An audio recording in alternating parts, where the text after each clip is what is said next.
Good afternoon, everyone. I just want to take a moment to address the horrifying reports that continue to come out of Israel. I know many of us in the room and at home are moms and dads, and regardless, we're all humans. We have heard stories of parents doing their best to shield their babies from danger. These reports are devastating. We are hearing the reports of entire families, innocents, who were killed in the safety of their homes. We know that so far, 22 Americans lost their lives and 17 remain unaccounted for. We know that these numbers are likely to increase in the days ahead. As the President said this afternoon, this attack has brought to the surface painful memories and the scars left by millennia of anti-Semitism and genocide of the Jewish people. And so later this afternoon, the President will stop by a roundtable with Jewish community leaders, along with the Second Gentleman, Douglas Emhoff, National Security Advisor Jake Sullivan, Homeland Security Advisor Dr. Liz Sherwood Randall, Domestic Policy Advisor Neera Tanden, and Steve Benjamin, Senior Advisor to the President for Public Engagement. This roundtable discussion will focus on the Biden-Harris administration's unwavering support for Israel following the Hamas terrorist attacks and the implementation of President Biden's national strategy to counter anti-Semitism, which was released in May. Today and every day, we are here to reaffirm the United States' will to continue to have Israel's back. And with that, Admiral John Kirby is here from the National Security Council to take any questions on the situation in Israel. Okay, John. Thank you.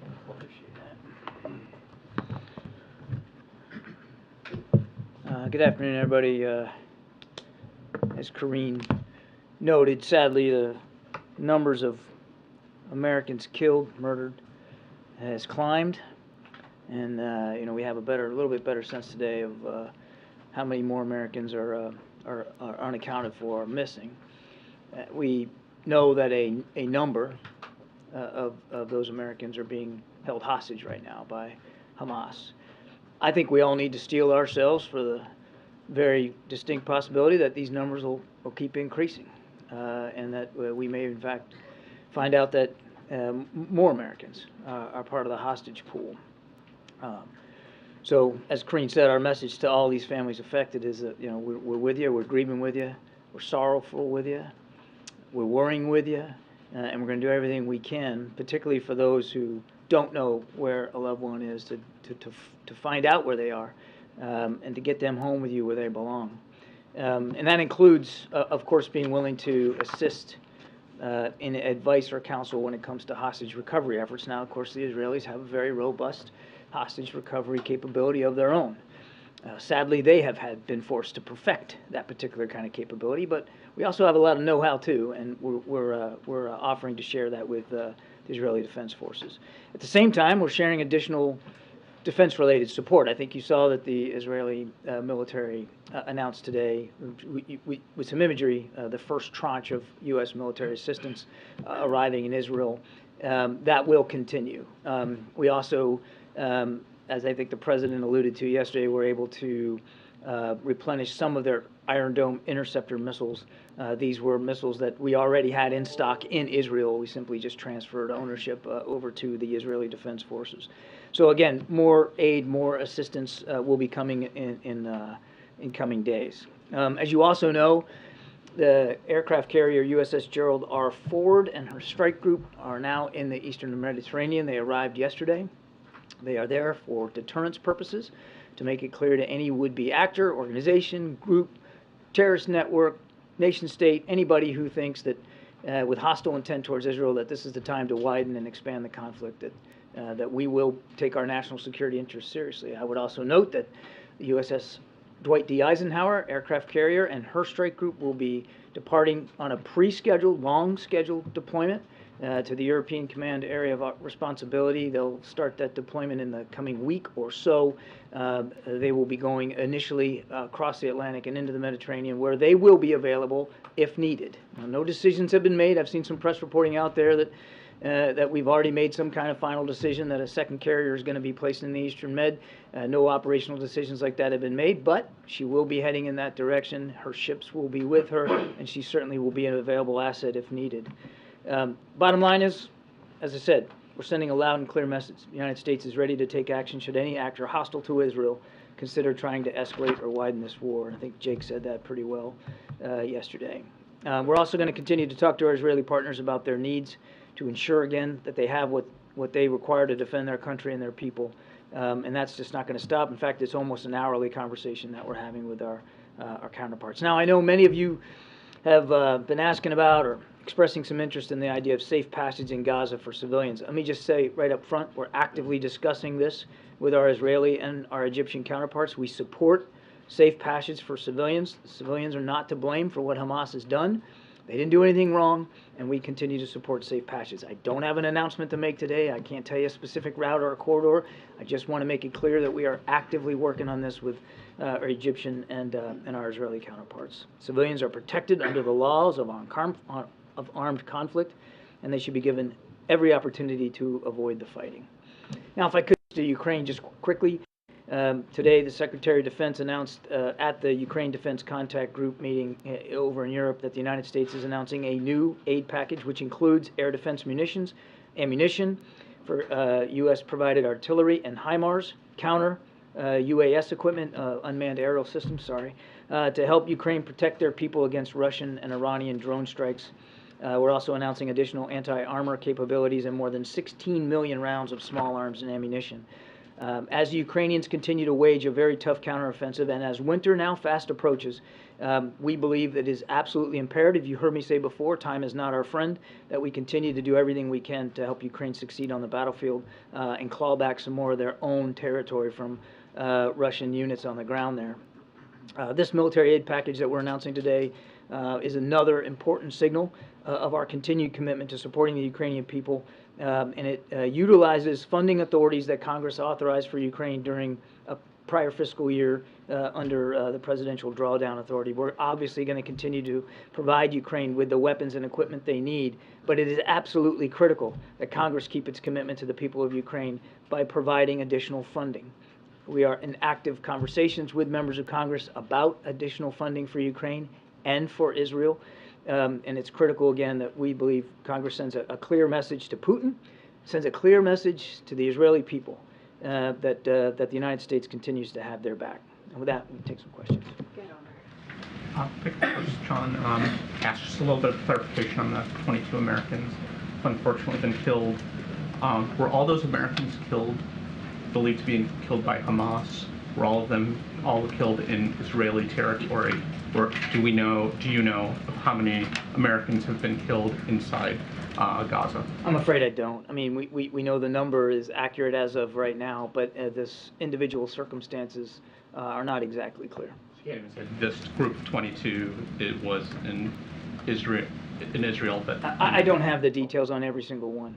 You could certainly consult the State Department. They might have a little bit higher touch because they are in touch, or I know they're trying to be in touch with all the families, but we don't have that information. If I can just quickly, all signs suggest that Israel will begin possible ground invasion relatively soon.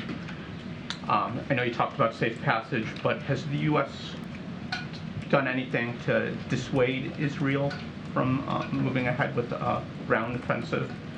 And if it does move ahead, has the president or administration officials directly asked Israel to show restraint in how it goes about such an operation? We're going to let the Israelis talk about their military operations, particularly in the future tense. I mean, we don't even talk about our operations in the future tense. So I don't want to get ahead of where things are. And I certainly am not going to talk about Israeli military planning, so I'll let them take that. You heard the president talk about this a little bit yesterday, this idea you're asking about restraint. I mean, nobody wants to see any more innocent life lost. None. Nobody, no matter who you are. If you're an innocent civilian, you didn't cause this, you didn't ask for this, and you shouldn't be having to fear for your life. Nobody wants to see that happen. And I think it's important to remind that, especially on the Palestinian side, Hamas is directly endangering their lives, headquartering themselves in hospitals and schools, residential buildings, using the Palestinian people as human shields. They didn't ask for that either. And Hamas doesn't speak for the majority of the Palestinian people or their aspirations for peace and security. I think that's an important place to start this conversation. Unlike the United States, unlike Israel, as the president said yesterday, who have respect for the rule of law and the law of armed conflict, and respect for human life, Hamas has none at all.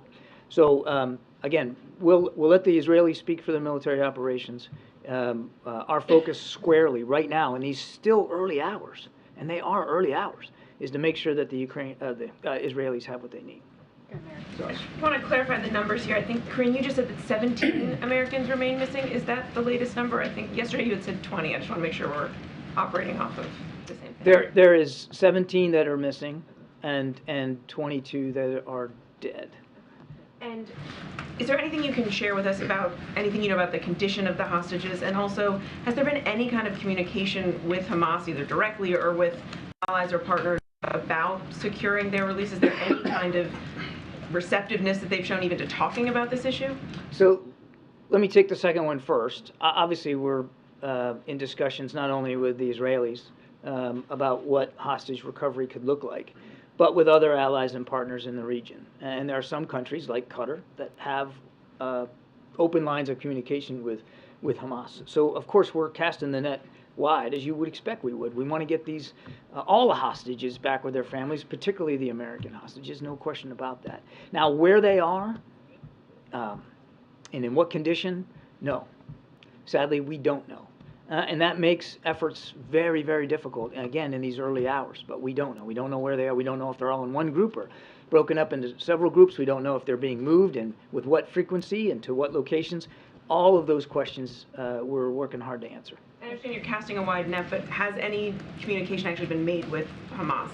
I'm just going to leave the answer the way I gave it to you. I think just like in any other case when we're talking about getting Americans home overseas that have been held hostage or wrongfully detained, the less you say out there publicly, the better.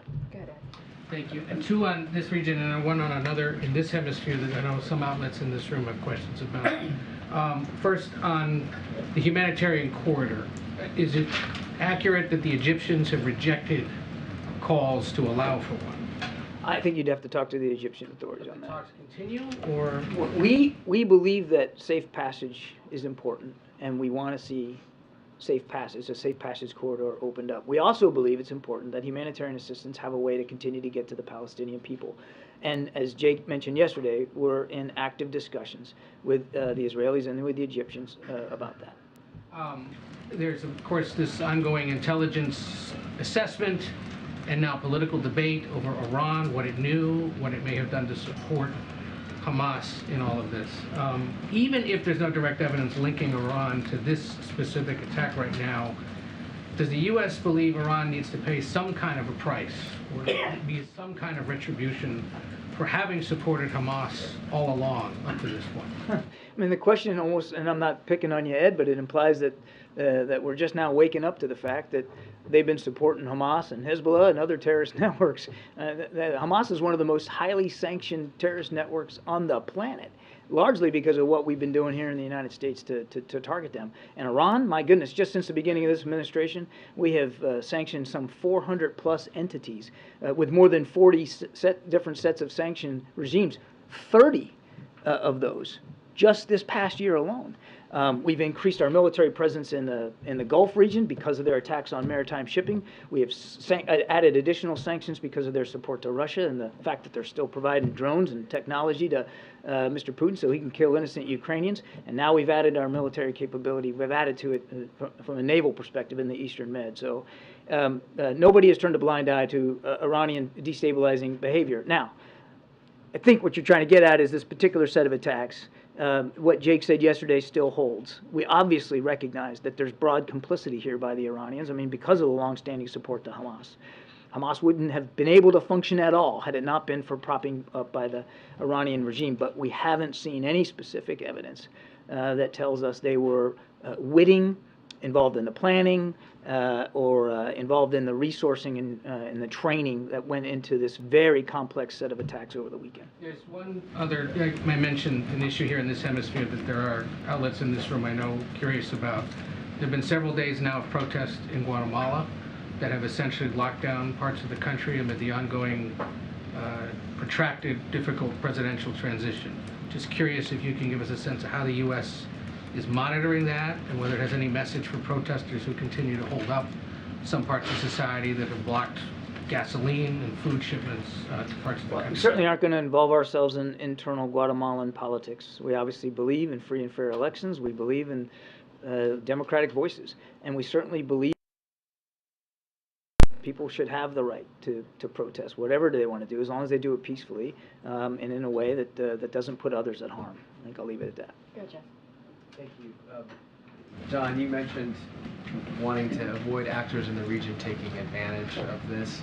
Can you give us a sense of who you think might take advantage of this that you're worried about? I think there's a, unfortunately, long list of actors in the region that are hostile to Israel. Hezbollah is one of them. And you know, we've been watching with concern some of the rocket attacks that have come across the northern border of Israel from Lebanon, which obviously were coming from Hezbollah. So we're clearly concerned about that. Concerned about Iran as well? We're always concerned about Iran. And Iran's hostility to Israel doesn't need any reaffirmation by us. It's out there plain to see. So yeah, of course we're concerned about Iran. You mentioned the humanitarian corridor, but more just staying on the topic of the humanitarian issue.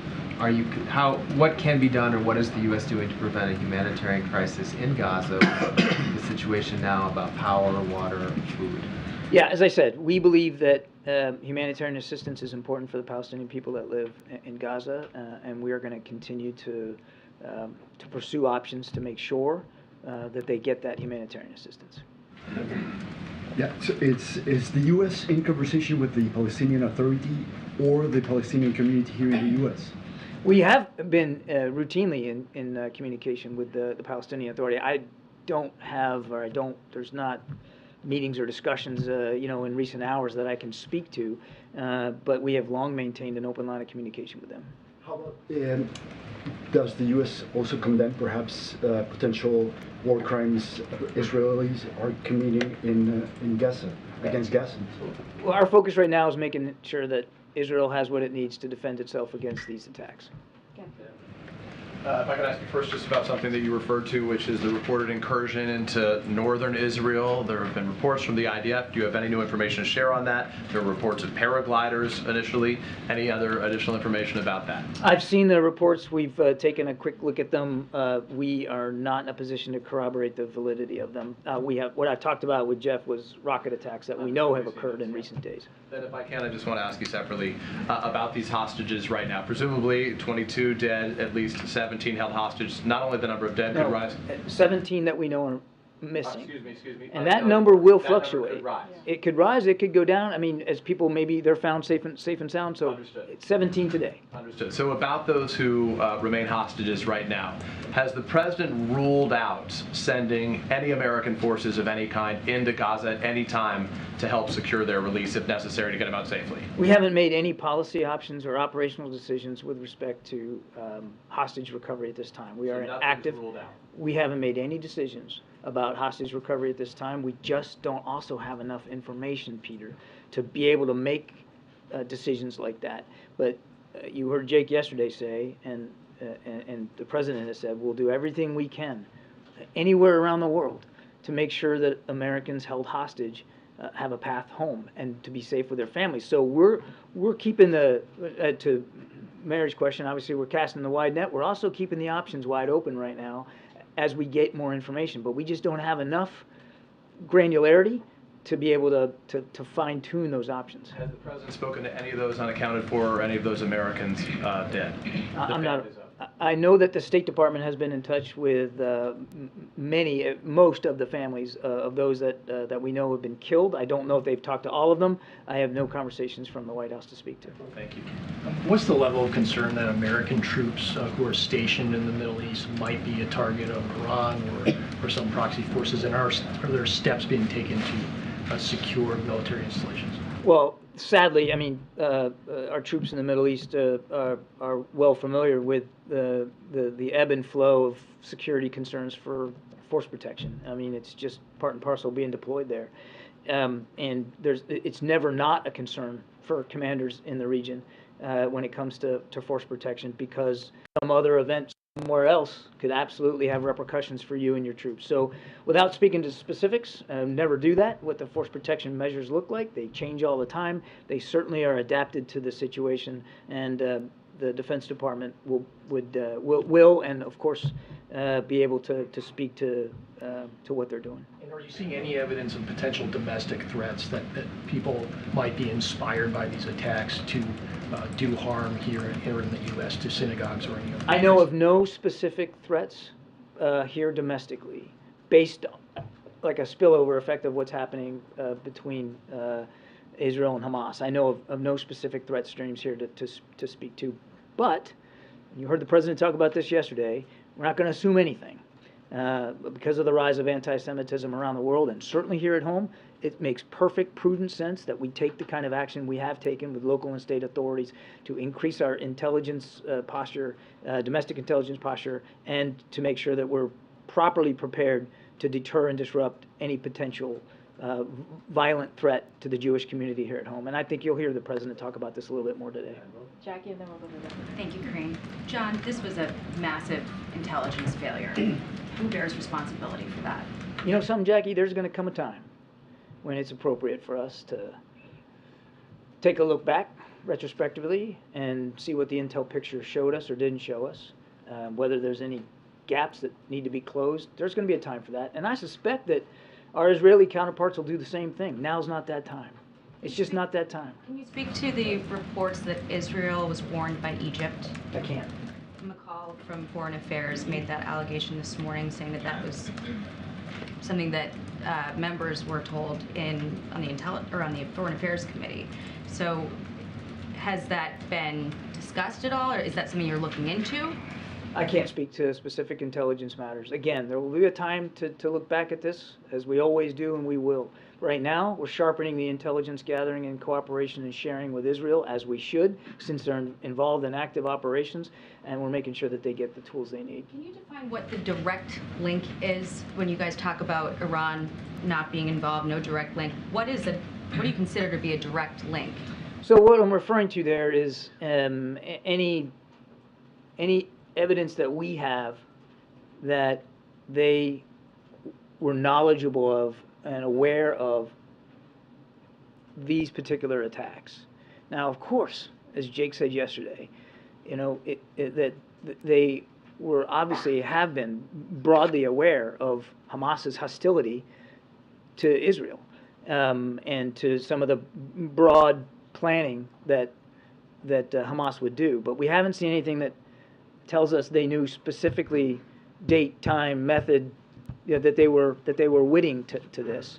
We haven't seen anything that tells us they specifically cut checks to support this set of attacks, or that they were involved in the training, and obviously this required quite a bit of training by these terrorists, or that they were involved in any directing of the operation. So again, I'll get to your. I promise I don't want. I'm not trying to, monopolize the time here, but it's not a, we're not one and done here either. We're going to continue to look at the intelligence stream and see if it leads us to a different conclusion. All I can do is be honest with you about the conclusions we're coming to today, and we just haven't seen that. You kind of answered my follow-up, which is, good. Is it the position of the administration that at this stage Iran was not involved? I guess my question is, how can we know that this was in the planning for over a year and within a few short days say that Iran was not behind it? Because that's what we think. Because we've been looking at it. It is the position then? You know, what we think now. Again, we have not seen any evidence specific evidence that Iran was directly involved with these specific sets of attacks. That doesn't mean that, yeah, I mean, look, we're going to keep looking at it. The book's not closed on it. We're going to keep looking at that. But that's just where we are right now. All right, we're going to move on. Go ahead, Anita. I'm sorry to yammer on the Iran thing, but just briefly, what did Iran know? Anita, we'll try and get to everything. Sorry, what did Iran know and when did they know it? Where are we now? Where's the White House now and like what they knew when they knew it about this attack? I think I'd give you the same answer I gave Jackie. Moving on to China, the foreign minister is coming to DC soon. Just if you can preview what's on the agenda, who he's meeting with, and then let us know, what the prospects are for a Xi-Biden meeting and whether that might be at APEC in November. I think we'll have more to say about the specific agenda as we get closer to it. I don't have any of the details for you now, and I don't have anything to announce or speak to with respect to a meeting between President Biden and President Xi. Go ahead, Nadia. Thank you. John, I'm here. Thank you. Yesterday I saw a heart-wrenching stories of testimonies of Israeli families who lost their loved one, similar to the one that made you tear up on TV. One of them is the story of Haim Katzman. His sister appealed to the Israeli government, who is a peace activist. She's asking the Israeli government not to kill civilians in Gaza in his name. Is this a message that you encourage and you carry to your Israeli partners? Considering that today we have 11 UN workers have been killed, 4 journalists, and 1,100 civilians, how can you make sure that these people are not collateral damage? I've kind of addressed this before, but I'm happy to revisit it quickly. Again, we don't want to see any more innocent civilian life taken or lost. None. I mean, the number should be 0 of innocent civilians killed or harmed right now. Sadly, that's not the case. And I can't stand here, I wouldn't stand here before you and try to predict that in a war, which is still raging and may rage for yet some time, that there won't be additional civilian casualties. I wish I could promise you that's not going to be the case, but I can't. We don't want to see any more, but I can't promise that. All I can do is repeat what the president said, that this is what differentiates democracies, modern democracies like Israel and the United States, from Hamas. Hamas is deliberately, I mean, the whole purpose of the initial attacks on Saturday were to kill, to murder, to butcher, to slaughter. They weren't trying to occupy territory. They were trying to kill. And they are the ones placing the Palestinians at greater risk by headquartering themselves in hospitals and schools. Yeah, Brian. Thanks a lot. Hi, John. Is the White House putting forward a funding package to Congress that puts together funding for Israel with funding for the border, funding for Taiwan, and funding for Ukraine? We're in active conversations with Congress about additional funding that we know we need specifically for Israel and for Ukraine. I'm not prepared to detail those conversations for you right now, or tell you what the parameters are going to be, because frankly, those parameters haven't been yet arrived at or even decided upon. But we are in active discussions about additional funding. We need it, as I said in my opening statement. Oh, thank you. Could you give a little bit of an update on what the administration is doing to find out more about the Americans who are being held hostage, and whatever you're able to discuss about what those efforts look like? Tough to get more detail. We're obviously talking to the Israelis about what they might know. I mean, they're on the ground, and they've unfortunately had to deal with this sort of a scenario before. So they've been tremendously forthcoming with the information that they have, but understanding that the information that even they have right now isn't all that specific. I mean, we just don't have a lot of granularity on where these people are or what condition they might be in, or whether they're being moved. So I truly wish I had more that I could provide, because there's a lot of families out there really, really worried. And the families, quite frankly, too, for all their grief and sorrow and the anguish they're going through, some of them have been helpful in terms of helping us understand where their loved ones were when they were abducted. Some of them may have even seen it. So, like, it's a conversation that we're having with family members as well. Good, Ariel. Thank you so much. I have a question on the role tech platforms are playing right now. The EU has specifically asked Elon Musk and Mark Zuckerberg to crack down on misleading information related to the attack on Israel. Has the administration had this kind of engagement? Is it making the same kind of demands? I'm not aware of any such discussions with tech companies about that. Thank you so much. The U.S. has been warning since Saturday that hostile parties should not be escalating the conflict at this time. What evidence do you have about whether that message has been heeded? It's not the kind of thing that they, phone in and say, okay, got it. We have not seen to date, we have not seen another actor intentionally try to widen the conflict. All we can go is by what we're seeing and we're not seeing. It's important that we send that signal with the arrival of that carrier strike group and with the rhetoric, of course, coming out from our administration. We'll keep doing that. And what variables and within what time frame would the U.S. look to consider when making a decision about deploying additional assets to the region? I think it's going to depend on how things are going in the region. Again, we don't want to see this conflict widen any more than it already has. Israel's focused rightly on Hamas. Opening up additional fronts for them obviously would be just a horrible scenario. We don't want to see that happen. Peter. Congressman Lawler just said on TV that they're expecting an announcement within 24 hours about an airlift to the U.S. citizens. Can you tell us anything about that? I don't have any details for you on that. I would just tell you, Peter, that we're in State Department is in active touch with American citizens in Israel. Many of them, as you well know, are dual nationals, to try to make sure that that A, we've got the connection, and B, that we know if they have any concerns, like in the case that they want to leave. So we're in active conversations with Americans on the ground there, and we want to make sure. Right now, there are still commercial carriers, not all, some, flying in and out of Ben Gurion every day. There are still now viable ground routes if you wanted to leave safely out of Israel. That is also an option to you. But neither of those options may necessarily be feasible or affordable to certain Americans. And so we are exploring actively a range of other options to assist if Americans want to leave. I'm just not at liberty now to go into more detail about that.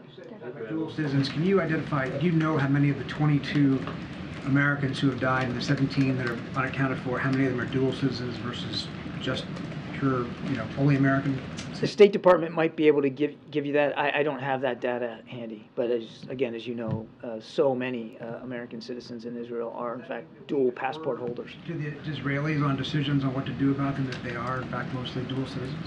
I'm sorry, say that. Does that mean that we would defer to the Israelis in terms of deciding what actions to take if they're mostly their citizens? A dual national with an American passport is an American, and we will take seriously our responsibilities to get any wrongfully detained or hostage, American hostage, home to their families where they belong. They're Americans. John, you talked about the Eisenhower leaving on his pre-scheduled deployment to potentially be out there in case positioned near the fort. What about reports about the USS George Washington and also the HMS Prince of Wales? Are they also being readied?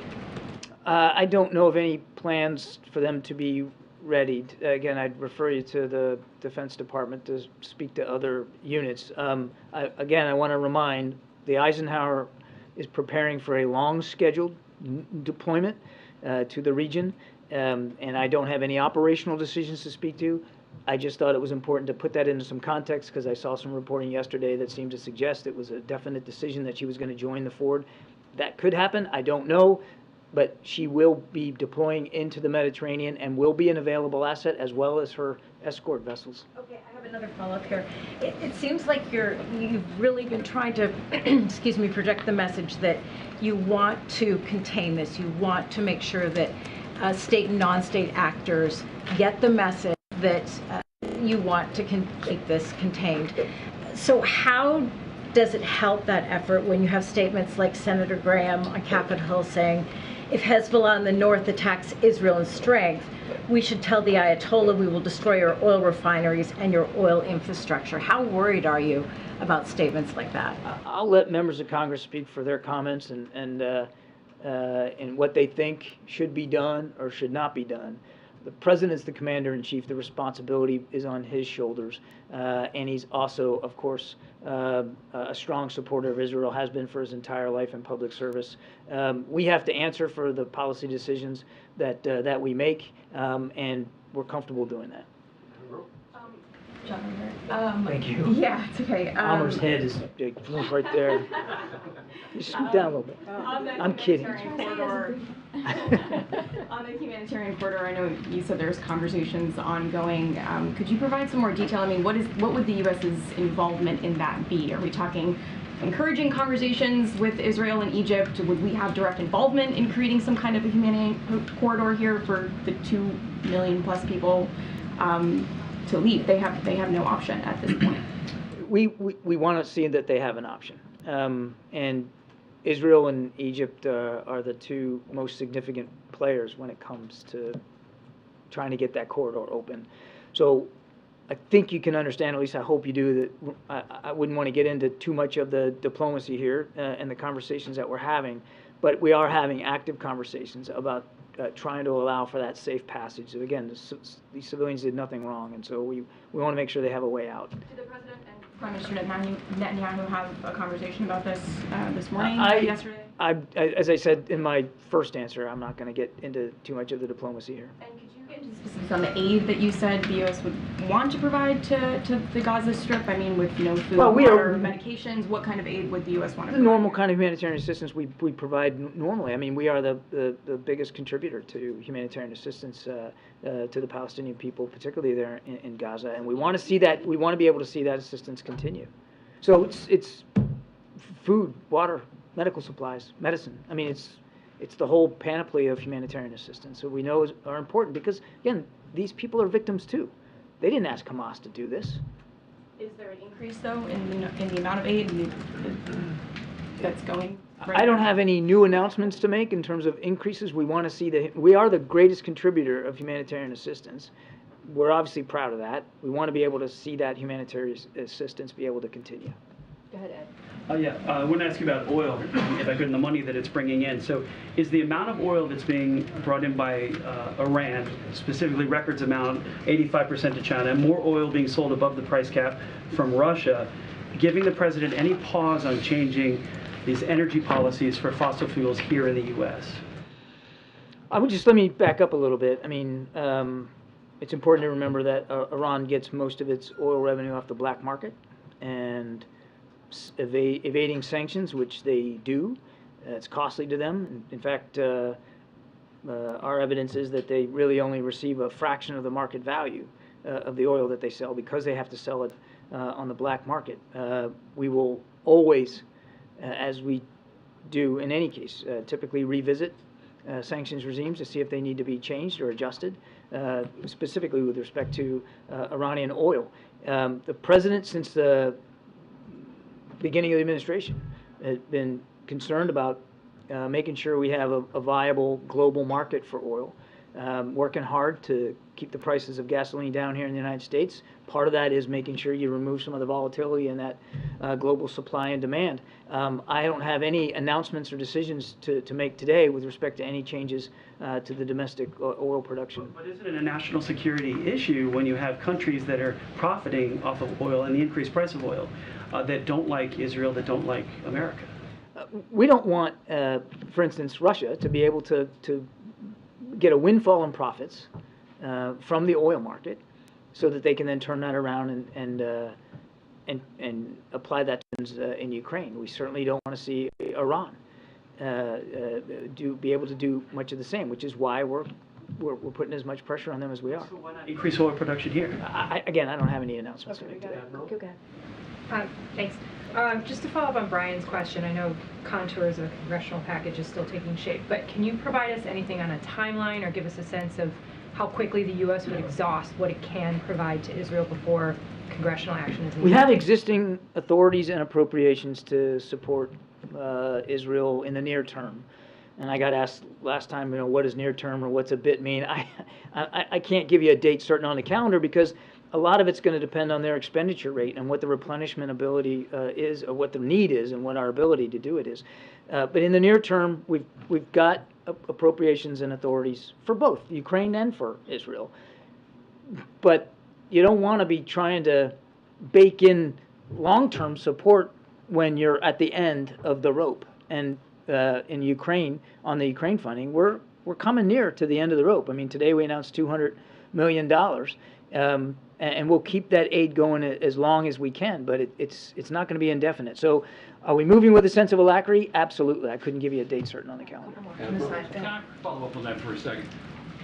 The lack of a speaker in the House of Representatives, I'll venture to say, has probably not had any impact on this situation at the moment.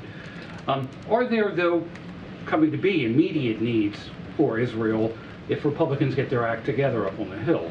I mean, I don't need to tell you, it's Civics 101. The Speaker of the House is responsible. I mean, that position is critical in terms of bringing legislation to the floor and moving things forward. So the sooner there's a Speaker of the House, obviously the more comfortable we'll all be in terms of being able to support Israel and Ukraine. Right now, you're right. Because of existing appropriations and existing authorities, we've been okay. But that's not going to last forever. Immediate needs at all? Pardon? Immediate needs at all, do you see? I think in the immediate term right now, we can continue to support, with the authorities and the appropriations we have, Israel and Ukraine. But, you know, we're certainly running out of runway. All right, just a couple more. Go ahead, Phil. Thank you, Karine. Two questions. Given the situation in the Middle East, will the White House lean on the Senate to move some of these military promotions more quickly and one by one, if necessary? And then second, more generally, given that Hamas has killed 22 Americans and that 17 are still in hostage, I know you said the goal here is not to widen the conflict, but why has the United States only assumed a supplemental role thus far?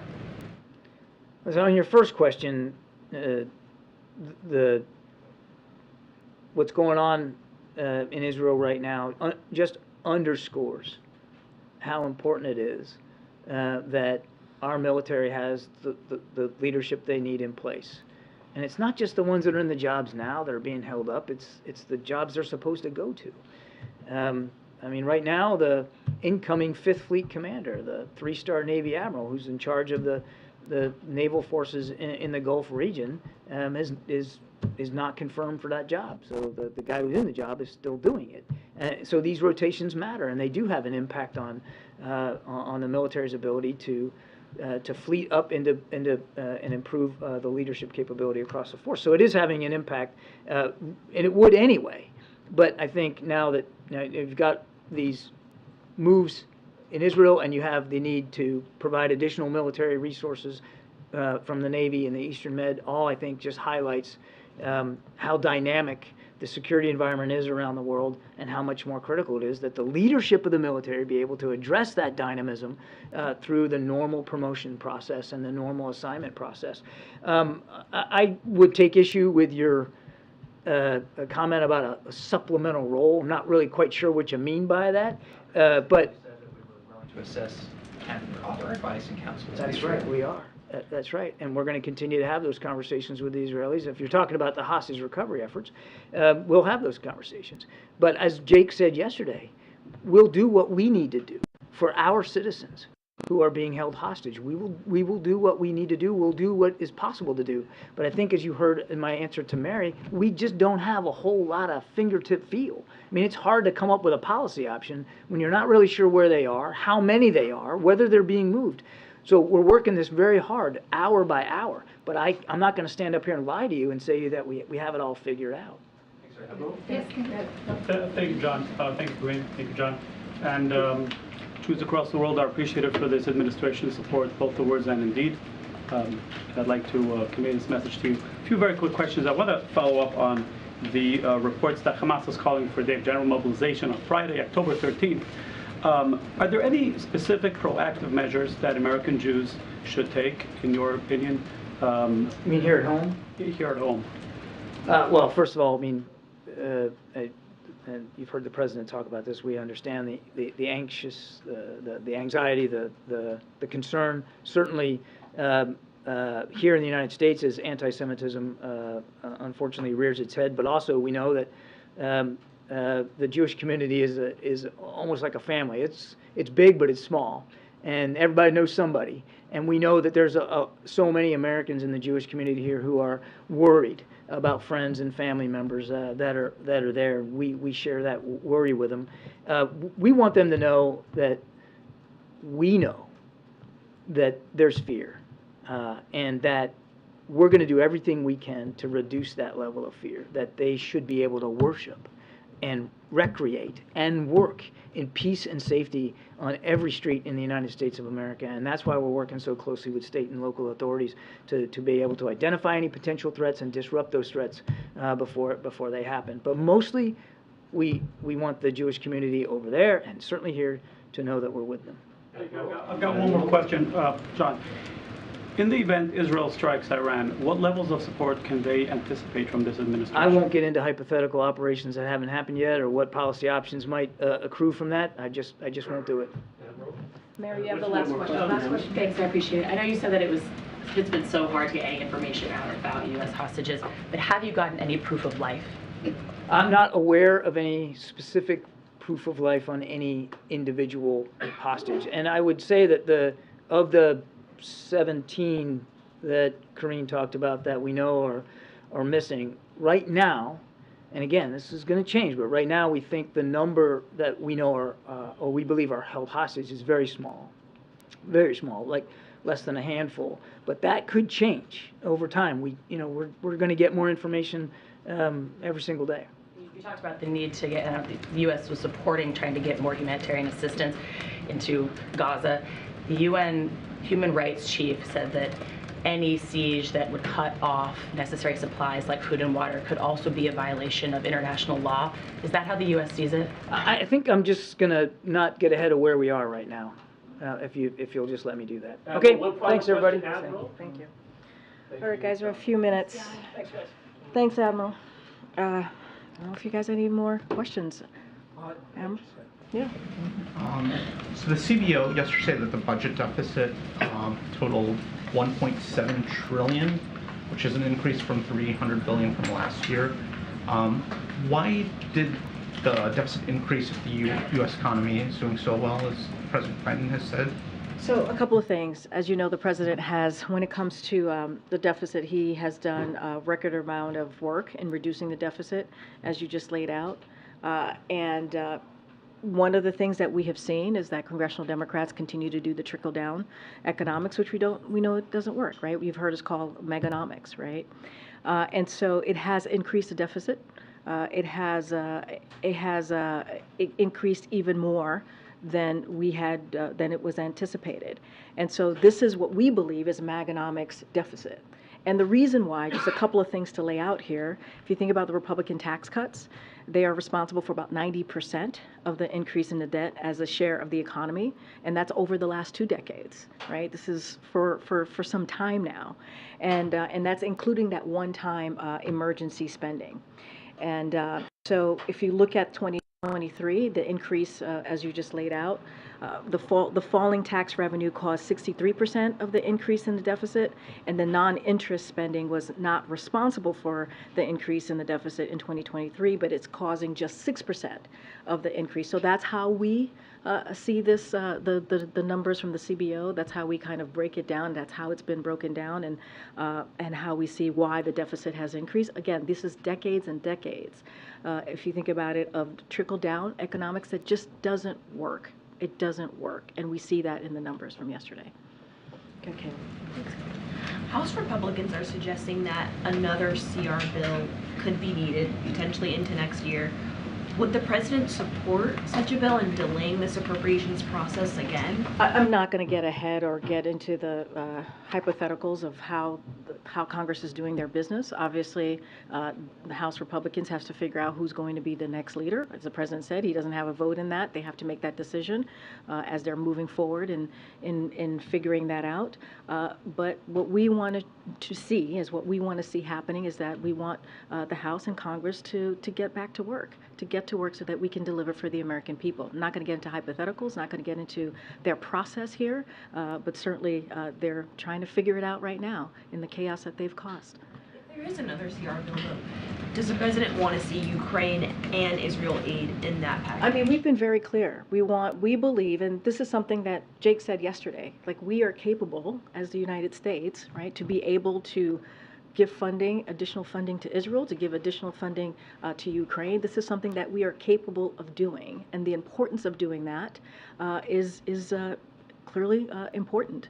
I'm not going to get, there's going to be a path forward that the OMB director is going to lay out and see the best way to move forward. I'm not going to get into ahead of that. You heard the president yesterday saying that he is going to, as you just iterated, that he's going to ask for more funding as it relates to Israel. I'm just not going to get ahead of that process. But this is something, again, that Jake said, we are capable of doing that, capable of providing the assistance that's needed. Just before we came out here, Republicans voted to nominate Congressman Scalise as a speaker. He obviously hasn't gotten the support of the entire caucus yet. I was wondering if the White House is monitoring that and if you have any comment on a potential speaker of Scalise. Look, I hope that the House Republicans gets their affairs in order and stops the chaos so that we can, they can select the speakers that of their choosing so that we can move forward and do the people's business. We're not part of the process. We're not going to comment about the process. As the president has said, he doesn't have a vote in that process, but we want to see the chaos be done with so that we can deliver for the American people. As you heard today, the president made a very important announcement on junk fees, right? Something that Americans care about, another way to lower cost for Americans. So the president's continuing, even with the chaos that they're causing on the other side of Pennsylvania Avenue, the president every day is continuing to deliver for the American people, clearly being a leader on the world stage as we're talking about the horrific attack in Israel, as we're talking about how we're going to, the need to continue the Ukraine funding. So the president is doing all of that, and we're waiting. We're waiting for them to get their business in order. Okay, Kayla. How soon after House leadership gets settled is the administration prepared to send a new supplemental request? I don't have a timeline for you. I think the president said next week, right? He mentioned next week as it relates to Israel and when the Senate gets back. I just don't have anything specific or any details to lay out on the exact timeline. And how closely does it hew to what the administration put forward in August with the addition of new funding for Israel? Again, we're going to try and figure out the best path forward. I just don't have anything specifics to lay out at this time. Go ahead.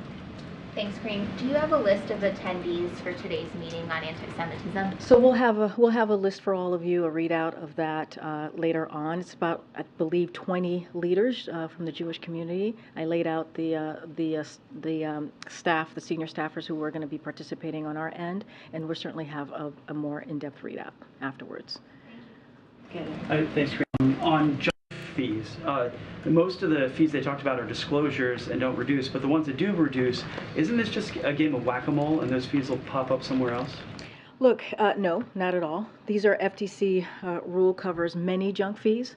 And just to lay out a little bit, and I think you've heard this from many of our folks here in the past 24 hours, why this is so important. They cost consumers tens of billions of dollars if you think about junk fees. That's what they cost consumers. And this FTC rule would ban many of them, as I just laid out, and including event tickets, hotels, car rentals, delivery apps, and apartment rentals. And so this is a CFPB's crackdown. It's important. The president has been very clear throughout when he talks about his economic plan, he talks about how he's going to move forward to deliver for the American people and lowering costs. And this is part of that, lowering costs, making people's lives, Americans' lives, a little bit easier. So we do not see this as a whack-a-mole. We believe that the junk fees will cover many of the fees that we see out there, as I just listed out. Right behind you. Okay. Thank you. This is related to the situation in the House, but is it the view of the White House that the Gang of Eight has an intelligence Gang of Eight that receives the top-level briefings from the executive branch has 8 members, or is the Speaker pro tem, Mr. McHenry, getting the security briefings at the very top level, or are there effectively only 7 members with the speaker being vacant? I would refer you to this, to the Speaker Pro Tem. I don't have that information for you. I would just refer you to his office. All right, I'm going You to haven't take... called on me in 2 seasons, Karine. And not calling on you today. Go ahead. Go ahead, sir. You should be ashamed Go of ahead. that. Go ahead. That shows Go ahead. disrespect to a free and Go independent ahead. media. It's a black I'm one gonna of our country's I'm gonna- largest and most widely read newspapers, Karine. That shows contempt for a free and independent press. Go ahead. I'm calling on somebody who I haven't called in a long time as well. Go ahead. Thanks. Why wasn't the president originally scheduled to attend this meeting with this roundtable later this afternoon? It wasn't on the guidance from yesterday when it was published. Well, as you know, the president tends to do drop-bys on the day of. The president's schedule has been incredibly busy over the last couple of days, as you know, right, with the situation that's currently happening in Israel, with making calls, meeting with his NSC team, and he believed, because the leaders were coming in, that he wanted to drop by and have a conversation and say that we are there with them. This happens all the time. It's not unusual for us to announce a drop by, and so this is what you're seeing today. And we believe this is going to be incredibly important for the president to be there with the Jewish leaders in the communities, and so it's important. It's going to be an important moment. Is there anything you can tell us about this incident that happened with Congressman Van Orden and White House staff? Apparently he was belligerent during the briefing on the attacks in Israel, was shouting profanity at them. Is there anything you can tell us about that incident? No, I don't have anything to share beyond what you're reporting or the reportings from out of that. All right. No, we're going to go because we have to get ready for the Jewish leaders. Question about Jewish. Thanks, everybody. Thank you, Karine.